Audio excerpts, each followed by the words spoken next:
दोस्तों, आज की हमारी कहानी है अनाथ भाई बहन। पुनीत और रमा दो अनाथ भाई बहन थे। उनके माँ बाप एक रेल दुर्घटना में मारे गए थे। तब ये दोनों बहुत ही छोटे थे। इसके बाद वे अपनी चाची के पास रहने लगे। चाची का नाम रेनू था। दोनों भाई बहन उसे रेनू चाची कहते थे। रेनू ने जमींदार के पत्नी के पास नौकरी की थी। बड़े घर में नौकरी करने से रेनू के मन में अहंकार समा गया। वह दूसरों लोगों को अपने से छोटा समझने लगी थी। दोनों बच्चों से भी बहुत कठोर व्यवहार करती थी। पुनीत और रमा का मन दुखी रहता था, पर ये और किसके पास जाते। कोई भी तो नहीं था उनका अपना। रेनू का अपना कोई बच्चा नहीं था। जमींदार की पत्नी मरते समय रेनू के लिए कुछ धन छोड़ गई थी, इसलिए जैसे तैसे रेनू और बच्चों का जीवन चल रहा था। दोनों उम्र से बच्चे थे, पर दूसरों बच्चों जैसा उनका जीवन नहीं था। उनका जब जब वे दूसरे बच्चों को हंसते खिलखिलाते देखते तो उनका मन रो उठता। और फिर एक दिन रेनू चाची भी चल बसी। अब तो पुनीत और रमा बिल्कुल ही अकेले रह गए थे। इतनी बड़ी दुनिया में यहाँ रेनू के कुछ मित्र अवश्य थे, जिन्होंने तय किया कि पुनीत और रमा के लिए अनाथालय ही सबसे अच्छी जगह है। लेकिन दोनों को अलग अलग अनाथालय में जाना था, क्योंकि लड़के लड़कियों का अलग अलग रहते थे। जब पुनीत और रमा को यह बताया गया तो बहुत परेशान हो उठे। उन्होंने सोचा, चाहे जो हो जाए ये साथ साथ ही रहेंगे, कभी अलग नहीं होंगे। तभी पुनीत को याद आया, चाची रेनू के एक रिश्तेदार सर्कस में काम करते थे। उनका नाम महेंद्र था। पुनीत को उनका कार्ड मिल गया था। हम उनके पास जाएंगे, शायद वहाँ हमें रहने के लिए जगह मिल जाए। पर हम उनसे कभी मिले नहीं हैं। अगर उन्होंने मना कर दिया तो क्या होगा? रमा ने कहा। पुनीत बोला, तो फिर हमें अलग अलग अनाथालय में रहना होगा। नहीं नहीं, मैं तुमसे अलग होकर कहीं नहीं रहूंगी। रमा की आवाज़ में डर था। और फिर एक रात दोनों भाई बहन अनजान सफ़र पर चल दिए। वे कुछ नहीं जानते थे कि कहाँ जाना है और किसके पास जा रहे हैं, वह कैसा आदमी है। पर एक नन्ही सी आशा भी थी कि शायद महेंद्र नाम का व्यक्ति उन्हें अपना ले। तब तो उन्हें अनाथालय नहीं जाना पड़ेगा। इस तरह अंधेरी रात में सड़कों पर भटकना नहीं पड़ेगा। रात बीतने लगी। दोनों भाई बहन चले जा रहे थे। सड़क के दोनों ओर मकानों में लोग आराम से नींद में डूबे थे। पर अब आगे पुनीत और रमा आश्रय की खोज में भटक रहे थे। नींद सताने लगी तो दोनों एक मकान की सीढ़ियों पर लेट गए। फिर न जाने कब नींद आ गई और एकाएक पुनीत की नींद खुली। एक आदमी पास में खड़ा उसे झकझोर रहा था। वह उस मकान में रहता था। अब तक रमा की नींद भी टूट गई थी। उस आदमी को बच्चों की इस तरह खुले में सोते हुए देखकर हैरानी हो रही थी।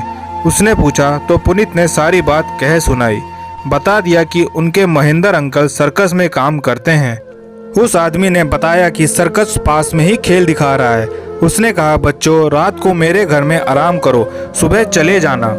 बाकी रात दोनों ने नर्म बिस्तर पर आराम से बिताई। सुबह महेंद्र अंकल की खोज में चल दिए। वे पूछताछ करते जा रहे थे। जब पुनीत और रमा सर्कस के पास पहुंचे तो अभी तक वहां सर्कस नहीं पहुंचा था। कुछ देर बाद सर्कस की गाड़ियां एक मैदान में आकर खड़ी होने लगी। उनमें हाथी, घोड़े और खींचदार बड़े बड़े पिंजरों में शेर भी थे। वे वहां खड़े खड़े देखते रहे और रोमांचित होते रहे। किसी सर्कस को इतने निकट से देखने का दोनों भाई बहन के लिए यह पहला मौका था। उन्होंने महेंद्र के बारे में पूछा तो एक आदमी दोनों को अपने साथ ले गया। महेंद्र अधेड़ उम्र का गंभीर चेहरे वाला आदमी था। जब उसे पता चला कि उसके भतीजा भतीजी आए हैं तो वह हैरान हुआ और अपने तंबू से बाहर आ गया। पुनीत और रमा ने उसे नमस्कार किया। चाची रेनू के बारे में बताया। कहा, अब हमारे पास कोई स्थान नहीं है रहने के लिए, इसलिए हम आपके पास आए हैं। हम अलग अलग अनाथालय में जाकर नहीं रहना चाहते हैं। महेंद्र अकेला रहता था। उसे दोनों बच्चों का आना अच्छा नहीं लगा। वह रेनू का दूर का रिश्तेदार था। उसे यह कल्पना नहीं थी कि इस तरह दो अनाथ बच्चे ढूंढते हुए यहाँ तक आ जाएंगे। पर पुनीत और रमा को एकदम धुतकार भी नहीं सकता था, क्योंकि सारे सर्कस में महेंद्र के रिश्तेदारों की चर्चा होने लगी थी। महेंद्र ने कठोर स्वर में कहा, तुम दोनों मेरे पास क्यों आए हो? अनाथालय में ही चले जाते तो अच्छा रहता। खैर, जब तक सर्कस खेल दिखा रहा है तब तक तुम लोग मेरे साथ रह सकते हो। उसके बाद तुम जानो तुम्हारा काम। पुनीत और रमा महेंद्र के इस बर्ताव से सहम गए थे। वे जाते भी तो कहाँ? वे जानना चाहते थे कि सर्कस कब तक खेल दिखाएगा, पर कुछ भी पूछने की हिम्मत ना हुई। इस तरह रमा और पुनीत सर्कस के साथ रहने लगे। वहाँ की दुनिया उनके लिए अनोखी थी। दिन में सर्कस के कलाकारों के अभ्यास करते देखना तो उन्हें विचित्र लगता था। सर्कस जिस कस्बे में जाता, कलाकारों के बच्चे वहाँ के स्कूल में पढ़ने के लिए जाते। हर कस्बे में सर्कस 4-5 दिन तक रुकता था। पुनीत सोचता था कि यह पढ़ाई ऐसे में क्या कोई पढ़ सकता है भला, पर वे दोनों तो उस दिन तक भी एक बार भी स्कूल नहीं गए थे। महेंद्र के कहने पर वे बच्चों के साथ एक स्कूल में गए। वहाँ छात्रों ने इनका खूब स्वागत किया। छात्रों ने पुनीत और रमा का परिचय पूछा तो पुनीत ने संकोच से कहा, हम सर्कस वाले नहीं हैं, हम तो थोड़े समय के लिए आए हैं। फिर भी वे एक प्रश्न का उत्तर ना दे सके कि वो कहाँ से आए हैं। सर्कस कलाकारों के बच्चे स्कूल में करतब दिखाने लगे, पर रमा और पुनीत के पास दिखाने के लिए कुछ भी नहीं था। यह तो सच था कि रेनू चाची ने उन्हें कुछ भी नहीं सिखाया था। दोनों भाई बहन एक सर्कस वाले बच्चों से अलग खड़े थे। रमा ने कहा, मैं सर्कस के करतब तो नहीं जानती, पर बहुत अच्छा वायलिन बजा सकती हूँ और मैं लैटिन भाषा जानता हूँ। पुनीत ने गर्व से कहा। वे दोनों झूठ बोल रहे थे। महेंद्र ने यह सुना तो उसने रमा से कहा, मैंने सुना है तुम बहुत अच्छा वायलिन बजाती हो, सबको कोई धुन सुनाओ। उस समय महेंद्र के आसपास कई लोग बैठे थे। अब तो रमा को काटो तो खून नहीं, वायलिन लाया गया, पर रमा ठीक से ना बजा सकी। सब उसकी हंसी उड़ाने लगे। पुनीत डर रहा था कि कहीं उसे लैटिन ज्ञान की परीक्षा ना लेने लगे। एक रात पुनीत और रमा को नींद नहीं आ रही थी। सर्कस का शोर शांत हो चुका था। कलाकार दर्शकों की भीड़ के सामने अपना कौशल दिखाकर आराम से सो रहे थे। पशुओं के बाड़ों में भी शांति थी। तभी रमा ने कहा, पुनीत, हम यहाँ रहते हुए भी यहाँ के नहीं हैं। हाँ रमा, यहाँ हमें कोई नहीं चाहता। महेंद्र अंकल तो जरा भी पसंद नहीं करते। आखिर हम क्या करें? हमें महेंद्र अंकल का मन जीतना चाहिए, रमा ने पुनीत से कहा, तभी हम यहाँ रह सकेंगे। वे महेंद्र अंकल को कैसे खुश कर सकते हैं? इसी पर सोचते सोचते सो गए। सुबह हुई तो रमा ने डेरे की साफ सफाई करके नाश्ता बनाना शुरू कर दिया। उसे आशा थी कि नाश्ता करके महेंद्र अंकल उसकी तारीफ करेंगे, पर उसे निराश होना पड़ा। महेंद्र ने कहा, रमा, तुम्हें नाश्ता बनाना नहीं आता है, आगे कभी मत बनाना। दुख और अपमान के कारण रमा रो पड़ी। उधर पुनीत महेंद्र की कार को चमकाने में लगा था।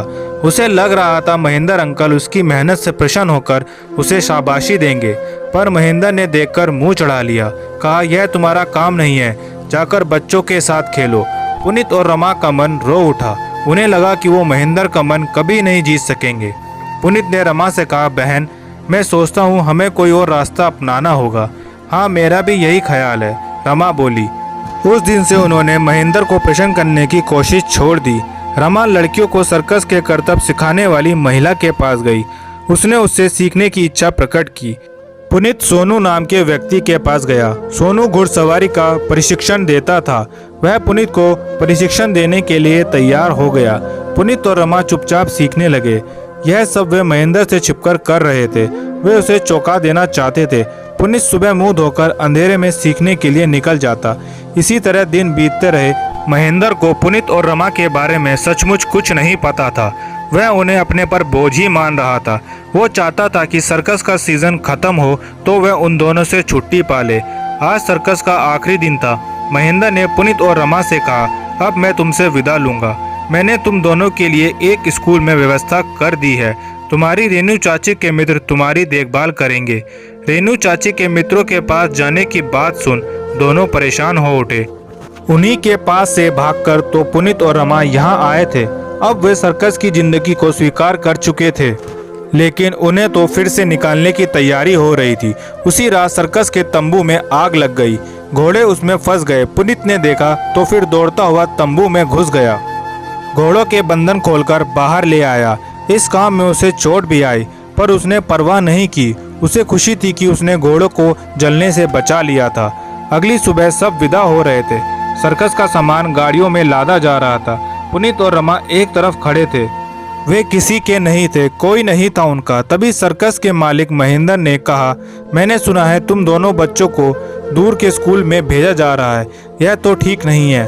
अब ये हमारे हैं, ये कहीं नहीं जाएंगे, हमारे साथ ही रहेंगे। पुनीत और रमा ने महेंद्र अंकल को पहली बार हंसते हुए देखा, जैसे बच्चे हंसते हैं।